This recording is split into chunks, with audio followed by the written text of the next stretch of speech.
When the Greeks carved the Discobolus in the 5th century BC, they were not making decoration.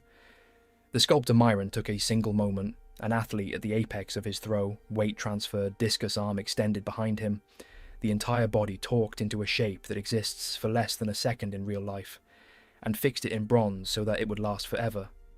This was not a record of a particular man, it was a statement about what a man could be. The Greeks called it kalos kagathos, the beautiful and the good. They did not separate these things. A man who had disciplined his body into its highest expression had, by that act, demonstrated something about his character. The physical form was a window into the soul behind it. To be beautiful was to have done the work that beauty requires, and the work that beauty requires is the work of a man who has mastered himself. The Romans inherited this and carried it further. When a Roman general returned from a victorious campaign and was granted a triumph, when he rode through the streets of Rome in his chariot, with the crowds pressing in on both sides and the Senate watching from the steps, the visual spectacle of his person was inseparable from the political meaning of the event. He had to look the part, not in the superficial sense of wearing the right costume, though the toga picta and the laurel wreath were part of it, but in the deeper sense that his body had to communicate what his victories had already proved. The Roman ideal of the male form, broad-shouldered, lean, physically capable, the bearing of a man who had spent years in the field rather than in comfort, was not vanity. It was legible authority. The body told the crowd what they needed to know before a word was spoken. The Roman legions understood this in a way that went beyond individual commanders. The physical standards for entry into the legions were genuine. A man who could not meet them did not serve, and the training that produced the legionary physique was understood by everyone who witnessed it, not as mere preparation for warfare, but as evidence of a specific kind of Roman character. Disciplined, enduring, capable of sustained effort in the service of something larger than the self. When the legions marched into a province they had come to pacify, the visual impact of that physical presence was itself a weapon. What you saw when you saw a Roman legion was not just soldiers, you saw the embodiment of a civilization that had decided, collectively and deliberately, that this is what a man looks like when a civilization is serious about itself. 1500 years later, when Michelangelo carved his David from a single block of marble in Florence between 1501 and 1504, he was drawing on exactly the same understanding. The David is not a portrait, it is an ideal. The proportions are not anatomically standard, the hands are too large, the head slightly oversized. Because Michelangelo was not copying a body, he was describing a soul made visible in stone. The expression on the face is not triumph. It is what exists in the moment before the encounter with Goliath, when the outcome is not yet decided and everything depends on the character of the man who is about to act. That is what the statue is about. Not what David looked like, what David was, and the way Michelangelo chose to communicate what David was through the body. When the Florentines placed it in the Piazza della Signoria on the 8th of September 1504, they were making a civic statement about what their city aspired to be. Not wealthy, not powerful in the transactional sense. Great, in the oldest meaning of that word. In 1937, Arno Breker stood in Adolf Hitler's new Reich Chancellery in Berlin, with his twin sculptures flanking the entrance to the courtyard, the party on one side, the army on the other. Breker had been called Germany's Michelangelo by the French sculptor Aristide Maillol, and the comparison was not accidental. He had studied in Paris and in Rome, had absorbed the classical tradition completely, and had then placed it entirely in the service of a different kind of statement. His figures were enormous, hypermasculine in a way that Myron and Michelangelo had never been, the musculature exaggerated beyond anatomical possibility into something that was as much ideology as anatomy. Hitler himself described Breker's work as expressions of the mighty momentum and willpower of Nazi Germany. Alfred Rosenberg hailed them as the visual proof of what the German people could become. A studio with 43 assistants, exemption from military service, the most powerful man in Europe as his patron and supporter, all of this given to one man because those in power understood, as the Romans had understood and as the Greeks before them had understood, that the human body rendered at its highest expression is not art in the decorative sense. It is an argument. It is a claim about what human life is for and what a civilization believes it is capable of producing. Every serious civilization in history has understood this. Every civilization that was confident enough in its own values to express them publicly reached sooner or later for the human body as the medium, because the body is the most legible language there is. It communicates below the level of words. It speaks directly to something in the nervous system that existed before language, and that no amount of modernity has managed to silence. When you stand in front of the Discobolus or the David or a Brecker sculpture, you feel something before you think anything. That feeling is not aesthetic appreciation in the comfortable gallery sense. It is older than that. It is the recognition of a standard, the understanding, arriving faster than conscious thought, that here is what it looks like when a human being has taken the raw material of a body and made it into something that communicates purpose, discipline, and will. Now look at what Gen Z is doing in 2025. The looks-maxing forums, the jaw exercises done every morning for months, the diets stripped to the calorie not for health, but for facial definition, young men studying their own faces with an intensity that resembles the obsessive precision Myron brought to the study of the athlete's body, building entire philosophical frameworks around the concept of aura, the quality a face communicates that has nothing to do with bone structure and everything to do with what the person behind the face has been doing with their time. The understanding arrived at instinctively and without any formal philosophical education that how you look is an argument about who you are. The question is not why Gen Z is doing this, the question is why every serious civilization in history did it first, and what it tells us that a generation raised inside the ugliest built environment the Western world has ever produced has rediscovered it entirely on their own. There is an experience that every person reading this has had, and that almost nobody has tried to describe honestly. It lasts less than a second. It arrives without warning, and it cannot be summoned deliberately. You are walking through an ordinary day in an ordinary place, a street, a room, a crowd, and something enters your field of vision. A face, a body, a statue seen at the end of a corridor, a painting glimpsed through a doorway, and for a fraction of a second something stops. Not you, exactly. Something inside you, something deeper than attention. A response that arrives before the mind has registered what caused it, before any thought has formed, before the conscious self has even understood what it is looking at. Your heart does something. The chest tightens fractionally, the breath changes, and for that split second the ordinary texture of the day, the to-do list, the noise of the street, the weight of everything that was on your mind a moment ago, is simply gone. Not suppressed, gone. As if something ancient and enormous had briefly looked through your eyes and reminded you, without words, without argument, that existence has dimensions that the daily grind of living never touches. This is not metaphor. This is not poetic exaggeration. This is a neurological event with documented physical correlates. The sight of genuine beauty activates the nucleus accumbens, the brain's reward center, faster than any other stimulus yet measured, faster than the sight of food when you are hungry, faster than the sight of a threat when you are afraid. The response is not mediated by conscious assessment. It arrives whole before assessment is possible, and the assessment that follows is the mind catching up with something the body already knows. Schopenhauer described what this moment actually is. He wrote that aesthetic pleasure in the beautiful consists in the fact that when we enter the state of pure contemplation, we are raised for the moment above all willing, above all desires and cares. We are, so to speak, rid of ourselves. In that split second, when something beautiful stops you in an ordinary street, you cease to be the accumulation of your own concerns and history and anxieties. The will that drives you through every other moment of the day is briefly suspended, and in that suspension something else becomes visible, something that is always there but that the noise of ordinary life makes impossible to perceive. Schopenhauer called it the only innocent side of life.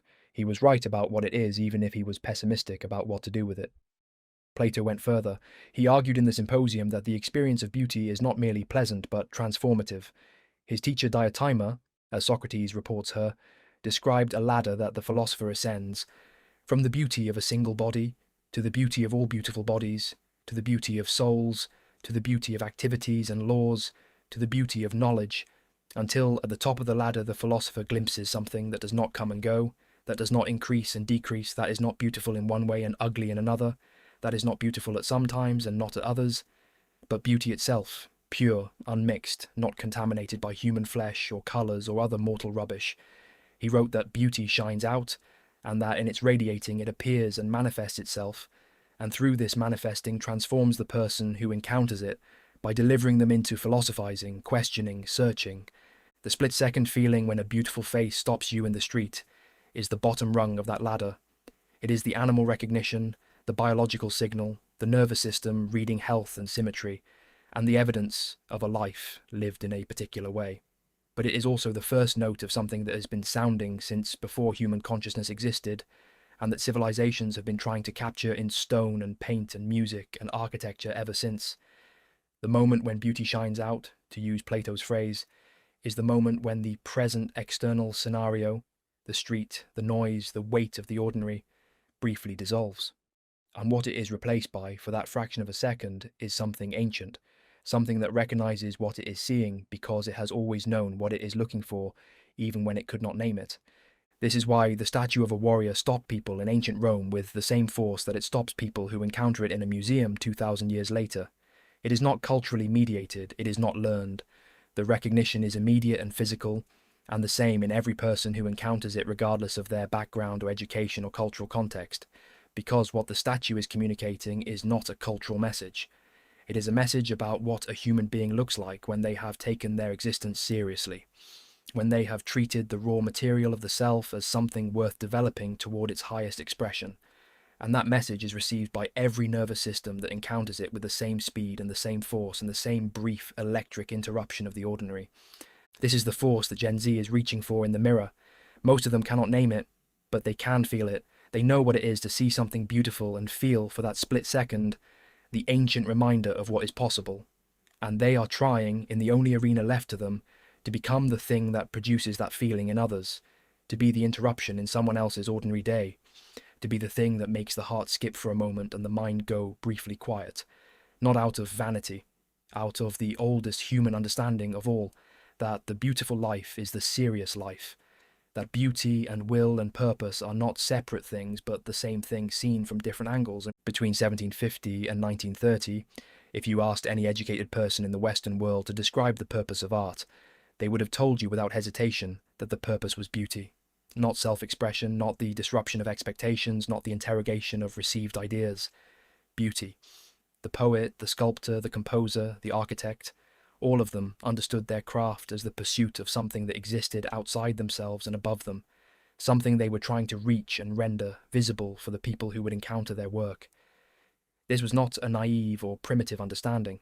It was the position of Plato, who wrote that beauty is the splendor of truth. It was the position of Aristotle, who argued that to be beautiful a thing must present a certain order in its arrangement of parts.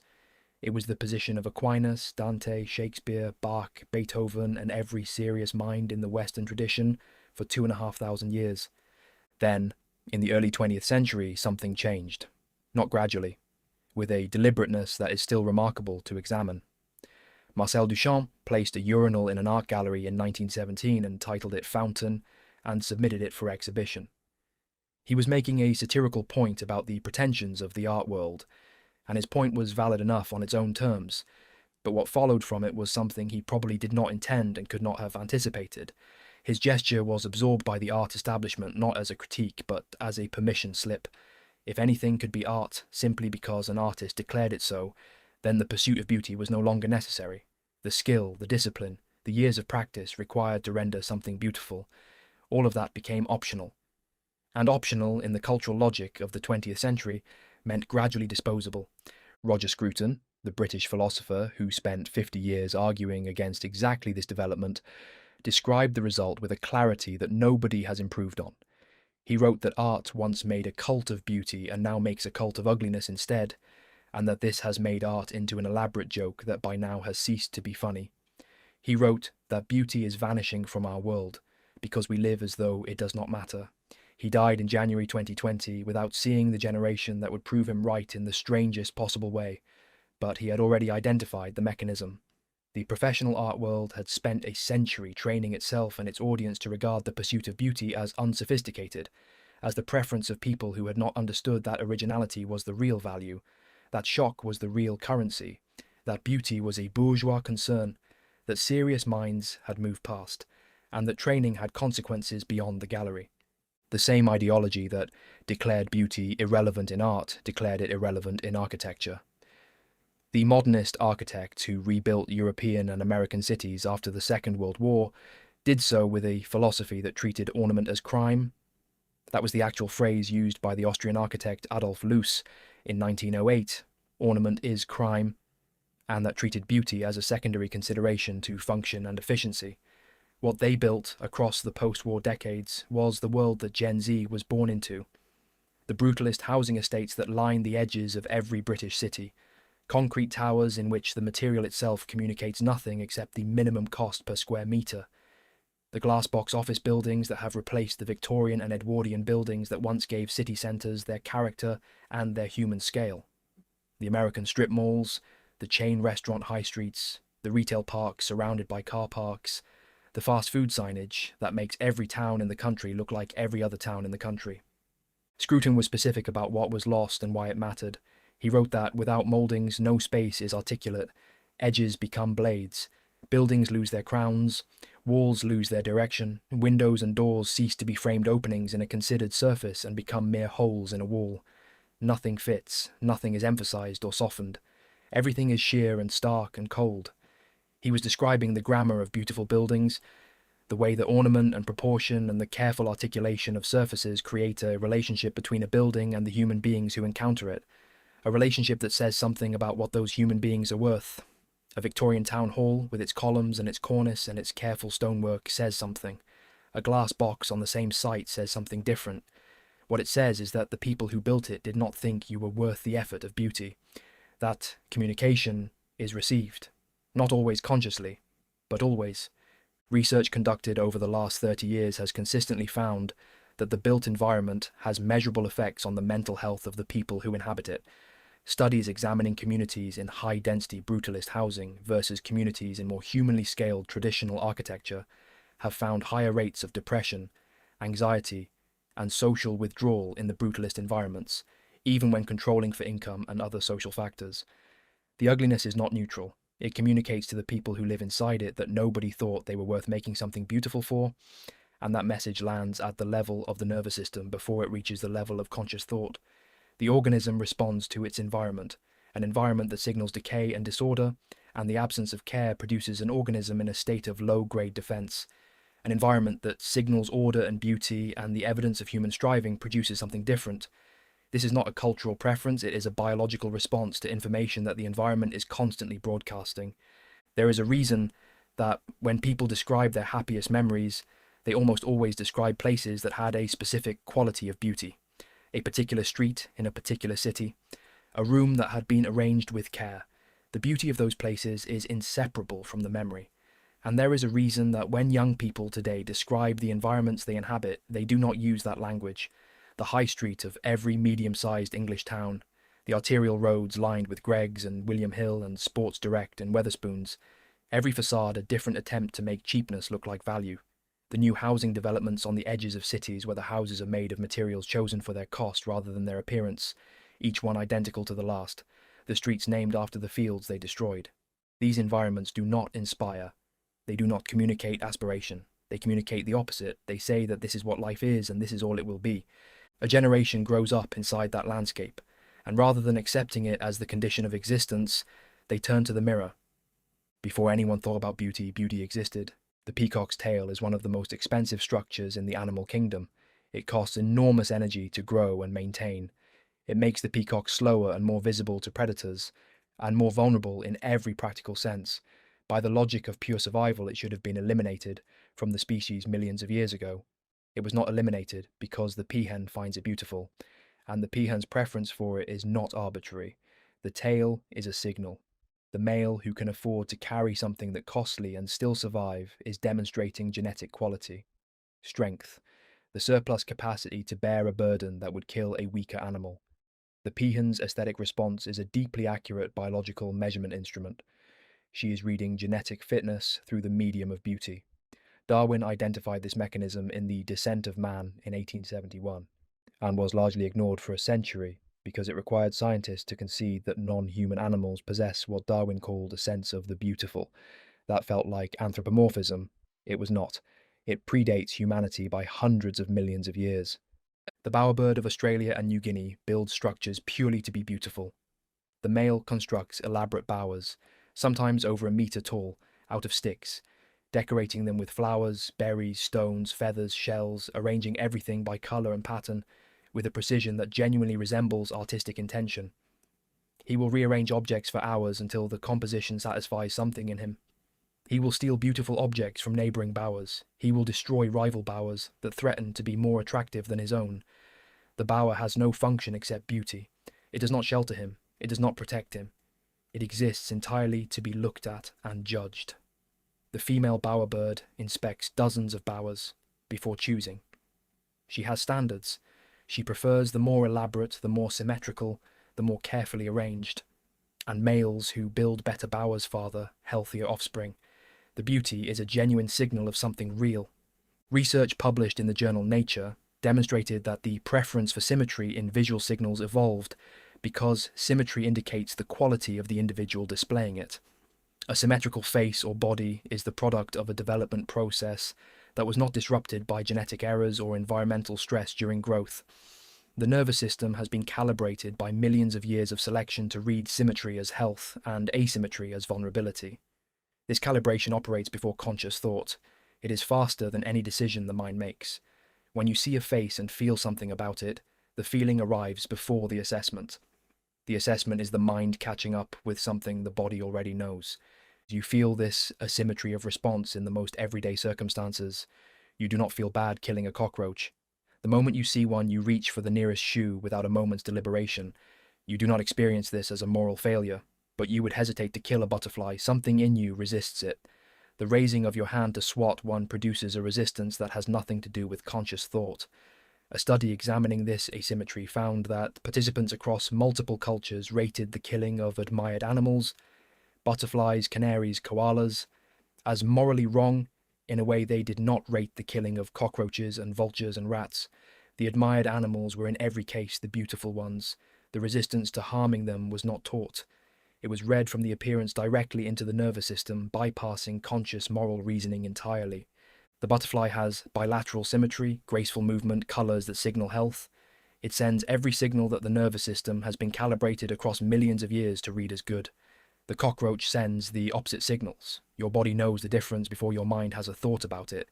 This is beauty operating at the level it has always operated at. Below language, below culture, below everything that has been built on top of the animal that you fundamentally remain. This is what Nietzsche was reaching toward when he wrote in Twilight of the Idols that nothing is ugly but degenerate man, and that wherever a man is depressed he senses the proximity of something ugly, that his feeling of power, his will to power, his courage, his pride, all fall with the ugly and rise with the beautiful. He was not making an aesthetic argument, he was making a biological one without the biological vocabulary to say it precisely. The research now confirms the mechanism he was describing. Exposure to ugly environments measurably diminishes the human organism, not metaphorically, in the nervous system, in the hormonal responses that govern mood and motivation, and the capacity for sustained effort. The ugly environment sends a signal of decay and disorder, and the organism responds by down-regulating the systems that are only worth running when the environment is worth inhabiting. Plato wrote that beauty is the splendour of truth, and he was right in a way he could not have fully articulated. The beautiful thing is genuinely better in some fundamental sense, more ordered, more harmonious, more aligned with the underlying structure of what is real. The preference for symmetry, for proportion, for the evidence of health and discipline that beauty carries, these are not cultural constructions, they are the readout of measurement systems that evolved because they work, because beauty tracks something real, because the organism that could read beauty accurately survived and the organism that could not did not.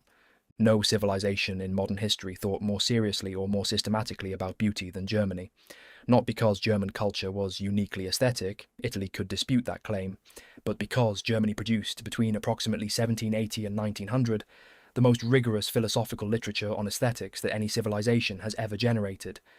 And understanding that tradition is essential to understanding both what Brecker was doing in the Reich Chancellery and what the Luxmaxing generation is doing in the mirror, because both are expressions, one monstrous in its application, one instinctive and largely innocent, of the same underlying understanding.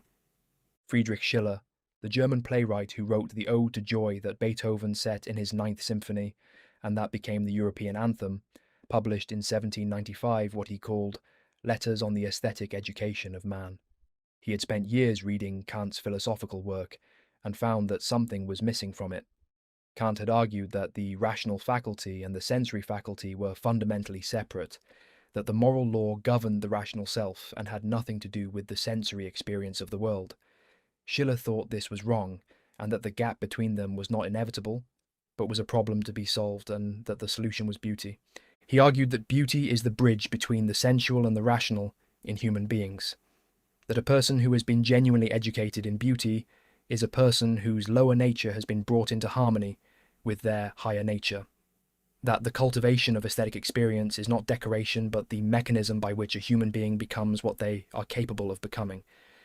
He wrote that the culture of beauty demonstrates the freedom of man to turn himself into whatever being he envisions while remaining under the law of morality.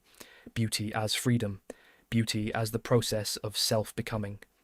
The beautiful soul was not merely pleasant to be around, it was the fully realized human being. Goethe, the titan of German literature whose life and work spanned the entire period from Sturm und Drang through Romanticism and into the modern era, put it with the simplicity that only complete understanding produces. He wrote that fundamentally there is no subject that has not its poetry. It is for the poet to find it there. He was describing what Schiller described more systematically, that beauty is not separate from the world, but latent within it, that the task of the human being is to perceive and express it, and that this perception and expression is not the luxury of a particular class or education, but the fundamental capacity that distinguishes a fully human existence from a merely functional one. Kant, whose critique of the power of judgment in 1790 established the terms in which Western philosophy would discuss aesthetics for the next 2 centuries, made the claim that aesthetic judgment is unlike any other form of human judgment. It is not subjective in the sense of being arbitrary. It is not objective in the sense of being scientific. It is something in between. A judgment that arises from subjective experience, but that carries with it a claim to universal agreement. When you say something is beautiful, you are not merely reporting a preference. You are making a claim that any rational being who perceived it correctly ought to agree. This is what Kant meant by the claim to universal validity in aesthetic judgment, and it explains something that would otherwise be mysterious. Why the experience of beauty feels so compelling, so much more than merely pleasant, so much like an encounter with something real rather than merely a response to a stimulus, because it is an encounter with something real. The agreement that beauty commands is not accidental. It is grounded in the shared structure of human cognition that Kant was trying to map. This German philosophical tradition ran directly into the catastrophe of the 20th century.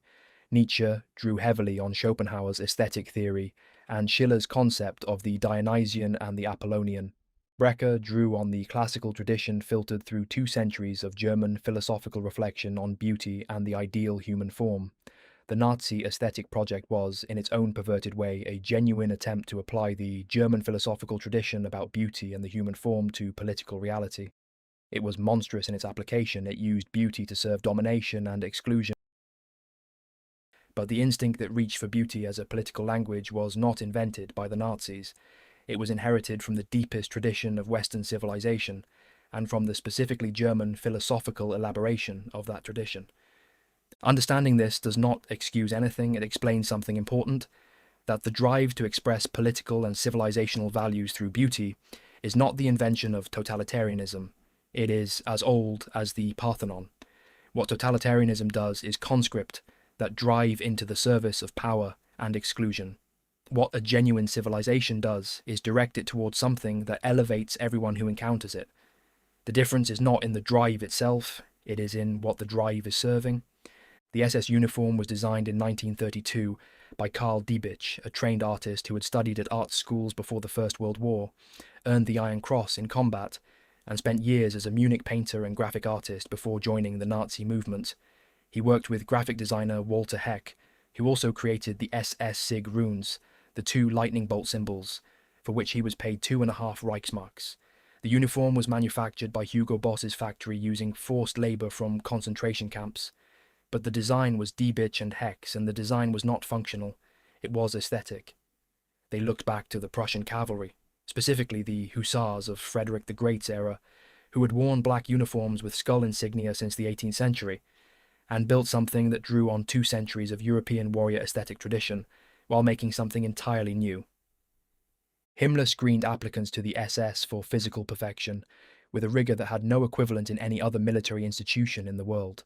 To enter the Leibstandart, the elite bodyguard, a recruit had to be at minimum 5 feet 10 inches tall. Perfect teeth, perfect eyesight. ancestry documented back to 1750, ages 17 to 23. A Nuremberg document from the SS soldier's diary describes the examination process as always presenting the same beautiful picture: a huge mass of militarily trained, hopeful young men with strong bodies hardened by the exertions of physical sport. The physical perfection was not incidental, it was the message. The SS man's body was itself a piece of propaganda, an argument about what the regime could produce. Himmler's own statement on the uniform is documented. He said, "I know there are many people who fall ill when they see this black uniform. We understand that, and do not expect to be loved by many people." He understood exactly what he had built. Susan Sontag, in her 1975 essay Fascinating Fascism, identified what this meant with a precision that no one has improved on since. She wrote that the SS was designed as an elite military community that would be not only supremely violent but also supremely beautiful. Those two qualities were not in tension. They were the same thing expressed through different registers. The beauty communicated the violence. The discipline of the body that produced the aesthetic communicated the absolute willingness to use that body in service of the ideology it embodied. Walter Benjamin had articulated the mechanism 20 years earlier in 1935 when he wrote that the logical result of fascism is the introduction of aesthetics into political life. The Nazis did not use beauty accidentally. They used it with deliberate precision because they understood what every serious civilization has always understood: that what you surround people with and what you make people look like changes what they believe is possible. The Nuremberg rallies that Albert Speer designed were demonstrations of this principle at the largest scale ever attempted. On a commemorative night in 1936, 150 searchlights were aimed vertically into the sky to create what observers called a cathedral of light. 110,000 people marched onto the review field, while another 100,000 watched from the stands. Frederick Spotts, in his study Hitler and the Power of Aesthetics, called Hitler possibly the greatest producer of political design and choreography the world has ever seen. He did not mean this as a compliment. He meant it as a diagnosis of how something so catastrophically wrong could command such overwhelming aesthetic power, because the aesthetic power was real. The Cathedral of Light was genuinely overwhelming. Brecker's sculptures were genuinely impressive. The SS uniform was genuinely striking. The beauty. The Soviet Union understood the same principle from the opposite ideological direction. Socialist realism, declared official state cultural policy by Stalin's representative at the First Congress of Soviet Writers in 1934, required all artists to produce work that depicted Soviet life in heroic and optimistic terms, using accessible, realistic styles that the proletariat could understand and respond to. The result was paintings of well-muscled workers and heroic soldiers and bountiful collective farms. The Moscow metro was built as what one historian described as an underground museum of socialist grandeur: crystal chandeliers, precious marble, celebratory frescoes, beauty in the service of ideology. The Tate Gallery, in its analysis of socialist realism, noted with a precision that deserves more attention that it bore an ironic resemblance to the fascist realism imposed by Hitler in Germany, despite representing diametrically opposed political systems. The same underlying instinct, from exactly opposite directions. Both regimes understood that beauty is not neutral, it is political, it shapes what people believe is worth aspiring to, and both regimes intended to own it. In 1968, John Calhoun built Paradise for Mice at the National Institute of Mental Health. He constructed a 9-foot square metal pen with nesting boxes, food hoppers and water dispensers built into the walls, all accessible via mesh tunnels running from the floor. No shortage of food or water or nesting material. No predators. The only adversity was the limit on space. He placed 8 mice inside and watched what happened. The population doubled every 55 days through the first phase. It reached 620 by day 315. Then the growth rate dropped sharply as social structures began to collapse under the pressure of overcrowding. By day 560, the population peaked at 2,200 mice. And then something happened that Calhoun had not planned for and spent years trying to name. A significant portion of the males stopped competing for territory entirely. They withdrew from the hierarchy, stopped fighting, stopped mating, and began spending their days grooming themselves with a focus and intensity that had no equivalent in normal mouse behavior. Their coats became sleek and perfect and unblemished in the way that only comes from having no other project in the world than the maintenance of the self. Meanwhile, the females who had survived into this phase began to isolate themselves in empty nesting boxes at the top levels of the structure, withdrawing from all social contact. The social fabric had dissolved. The roles that had given the mice's lives structure and meaning no longer existed in any recognizable form. And in the absence of those roles, the males turned to the mirror. Calhoun called them the beautiful ones. Every single one of them died without offspring. The last mouse in Universe 25 died on the 23rd of May, 1973. Calhoun published his findings in a paper called Death Squared, and wrote in its opening lines that he would largely speak of mice, but his thoughts were on man. The beautiful ones did not groom themselves out of vanity. They groomed themselves because when you strip an organism of territory, of role, of any fight worth having, of any social structure that makes demands worth meeting, the drive towards self-improvement does not disappear. It goes somewhere. And the somewhere it goes, in the absence of everything external, is the self, the face, the body, the one thing that remains when everything else has been either taken or made meaningless. Calhoun was precise about what the problem actually was. It was not overcrowding in the physical sense, it was the collapse of meaningful roles. When the available social roles in the colony were exhausted, the mice born after that point had no way to develop the behavioural complexity that normal social life produces. They had never learned the skills of courtship, of territory maintenance, of parenting, because there had been no space in the social structure for them to develop those skills, and once lost, those behaviours did not return. Calhoun took mice from the final phase of Universe 25 and placed them in new, uncrowded environments with unlimited space and resources. They did not rebuild a functioning society. The capacity had been lost. The behaviour patterns that a functioning social environment produces could not be recovered once the environment that should have produced them had collapsed. Now look at what Gen Z has been handed. A world in which the traditional structures that once gave young men purpose and role and the experience of belonging to something larger than themselves have been systematically dismantled or made inaccessible. Military service that no longer carries the social weight it once did. Trade apprenticeships that have largely disappeared from working class communities. Team sport at serious levels of commitment that has declined in participation as screens have expanded. Working class community culture built around shared physical labour that no longer exists in the form it once did. The institutional religious life that once provided weekly contact with something larger than the self, with a community of people committed to shared values, with rituals that marked the passage of time and the significance of individual lives. All of these have either vanished or contracted to a fraction of their former scale within a single generation. A 2024 Gallup poll found that 1 in 4 young American men under 35 felt lonely on any given day. 27% of Gen Z adults reported having no close friends outside of family. The United States Surgeon General declared loneliness a national epidemic in a formal advisory that compared its health effects to smoking 15 cigarettes a day. The beautiful ones in Universe 25 did not withdraw from the social structure because they were weak or lazy. They withdrew because the social structure had no room for them.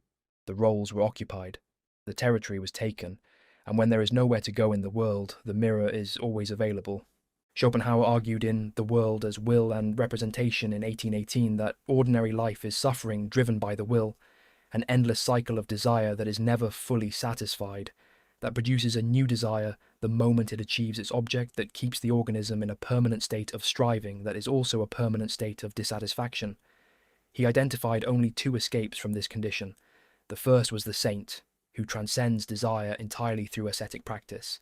The second was aesthetic experience and the moment when consciousness is so completely absorbed in perceiving something beautiful that the will is temporarily suspended, the ego dissolves, and the organism exists for a moment outside the cycle of wanting. In that moment, he wrote, aesthetic pleasure in the beautiful consists in the fact that when we enter the state of pure contemplation, we are raised for the moment above all willing, above all desires and cares. He called beauty the most delightful and the only innocent side of life. Schopenhauer's philosophy influenced directly what came after it. Nietzsche read him obsessively in his 20s and acknowledged the debt throughout his life even as he argued against his pessimism. Richard Wagner absorbed Schopenhauer's aesthetic theory and rewrote his entire approach to opera under its influence, producing the Ring Cycle and Tristan and Isolde from a philosophical framework that understood music as the most direct expression of the will, not its servant, but its voice. Proust, Thomas Mann, Samuel Beckett, All of them acknowledged Schopenhauer as a primary influence on how they understood the relationship between aesthetic experience and the problem of existence. The reach of his thinking into the cultural life of the 20th century is impossible to overstate. What he was describing in the language of 19th century German metaphysics was something that the Greeks had described in the language of philosophy, and that Darwin would describe in the language of evolutionary biology. Beauty is not a luxury, it is not a decoration, it is a fundamental requirement of the organism. The system that perceives beauty is not separate from the systems that govern health and motivation and the will to continue. They are connected. What Scruton called the spiritual desert that results from ignoring the need for beauty is not metaphorical. It is the actual condition of an organism whose aesthetic systems are chronically understimulated. It manifests as depression, as the specific flat, purposeless quality that characterizes the mental health landscape of Gen Z at a scale that no previous generation has matched. Gen Z understands the aura concept in exactly these terms, even if they have arrived at it through forums rather than philosophy. Aura is not bone structure, it is not the lottery of genetics. It is the quality that a face communicates when the person behind it has been living in a way that produces something. Discipline, purpose, the evidence of sustained effort towards something that matters. The man who trains every morning and reads seriously and builds something real does not look different only because of the training. He looks different because of what the training is evidence of. His face communicates a relationship with himself that is fundamentally different from the face of a man who has no project outside his own comfort. This intuition is a rediscovery of what Schiller called the beautiful soul, the person whose inner and outer life are in harmony, whose character expresses itself in their bearing and their face and the way they move through the world. 72% of teenagers in 2024 reported feeling significant pressure to look perfect. 55.5% of active looks-maxing community members reported mental health concerns. 49.1% expressed interest in surgical procedures. The beauty and personal care industry reached $100 billion in annual revenue. These numbers describe something real about how far the pursuit of beauty can go when it is driven by anxiety about the self rather than aspiration towards something beyond it. There is a version of the looks-maxing impulse that is as hollow as the Calhoun mice, a grooming of the self in the absence of any meaningful project in the world, a preoccupation with appearance as a substitute for the engagement with reality that appearance is supposed to signal. When the beautiful one grooms because grooming is the only thing left, the grooming becomes a symptom of the problem rather than a response to it. But there is another version. The version that is not about anxiety, but about the ancient and legitimate understanding that the body is a project, that the self can be cultivated toward a standard, that discipline made visible in the physique communicates something real and worth communicating. The version that Scruton was pointing toward when he wrote that through the pursuit of beauty we shape the world as a home, not the beauty of the beautiful ones who have withdrawn from the world into the mirror, the beauty of the man who is engaged in the world and whose engagement shows in how he carries himself. The man who has understood, instinctively or through thought, that the body is a statement, that the face is a document, that what you have done with your existence expresses itself in how you inhabit your body, and that the expression is legible to anyone who has the eyes to read it. The difference between those two versions is purpose. The first is beauty as compensation for the absence of meaning.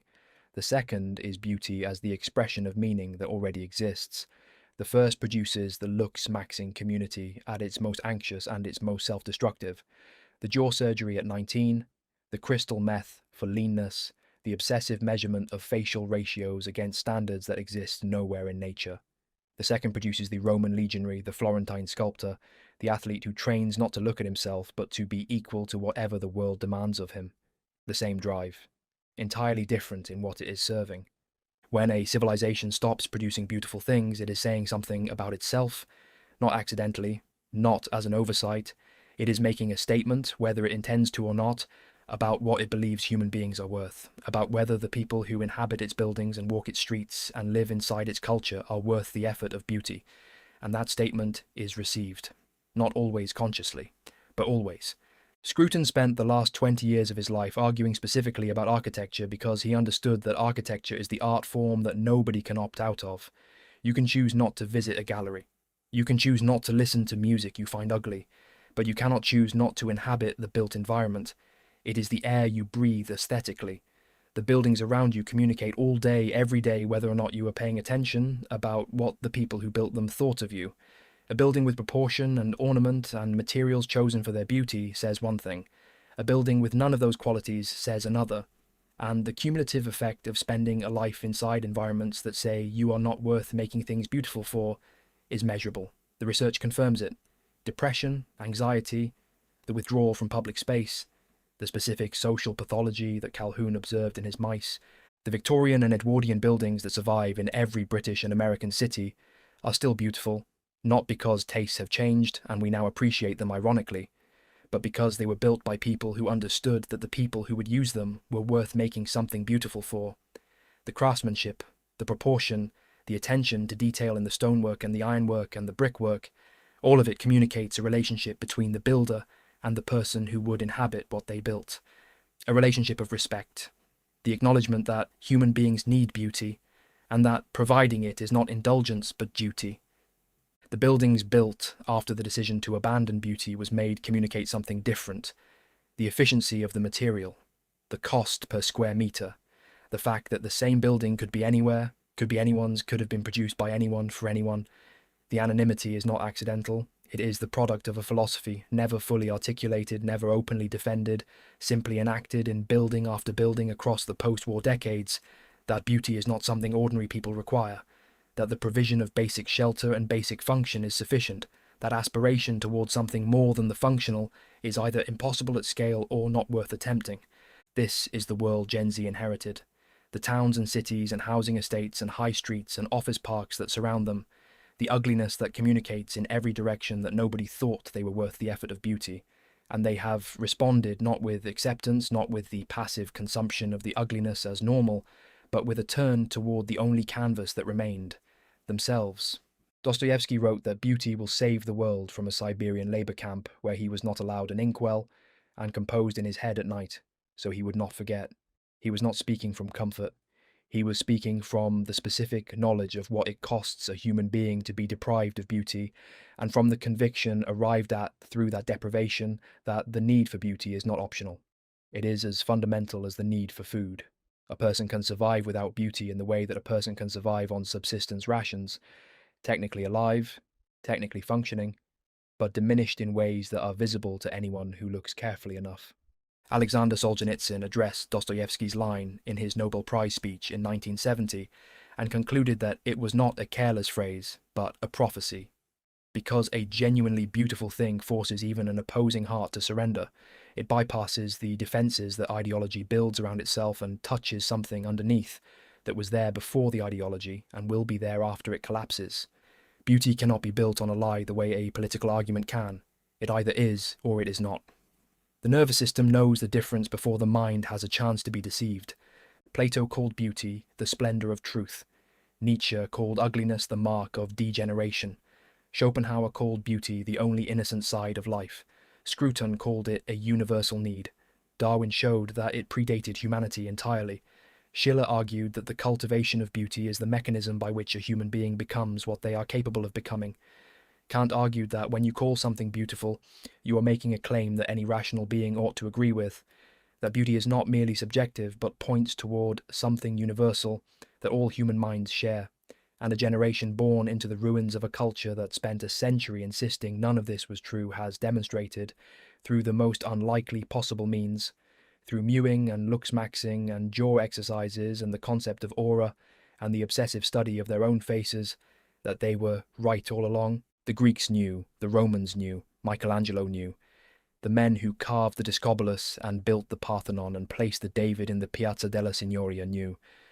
The men who designed the SS uniform, and the men who commissioned Arno Breker, and the men who decreed socialist realism as state policy all knew, however differently they expressed that knowledge and however monstrous some of their applications of it were. Beauty is not decoration. It is not vanity. It is not a luxury that comfortable civilizations permit themselves when they have dealt with more pressing concerns. It is the most fundamental statement a civilization makes about itself, about whether it believes human beings are worth the effort of making something that reaches above the merely functional, about whether it has a vision of what human life at its highest expression looks like, and the will to pursue that vision rather than bury it in glass and concrete and the economics of the minimum viable product. That split-second feeling when something beautiful stops you in an ordinary street, when the heart skips and the breath changes, and for a fraction of a second the present external scenario simply dissolves. That is the ancient reminder arriving, the reminder that the Greeks were pointing at with the Discobolus, and that Michelangelo was pointing at with the David, and that Brecker was conscripting into the service of power, and that Dostoevsky was pointing at from a Siberian prison cell. The reminder that existence has dimensions beyond the daily grind of wanting and getting and wanting again. That something in you has always known what it is looking for, even when the world around you has stopped trying to provide it. Gen Z was handed a world that had lost the vision of what a fully realised human life looks like, that had built its cities and its culture and its public spaces as though that question had been settled and the answer was functional rather than beautiful. And rather than accepting that as the inevitable condition of modernity, they looked in the mirror and began the work of making themselves into something that the world around them had stopped trying to be. That is not vanity. That is the oldest instinct in the human animal, the understanding that the body is the most legible argument there is, that how a person carries themselves communicates what they believe about what life is for, that beauty in the end is not something you have or do not have, it is something you earn through the sustained effort of becoming equal to the standard that every serious civilization has always understood and that only confused ones have ever managed to forget. Beauty will save the world. Dostoevsky said it first from the worst place he had ever been. Gen Z is proving it in the only way available to them, in the mirror, every morning, in a world that stopped trying.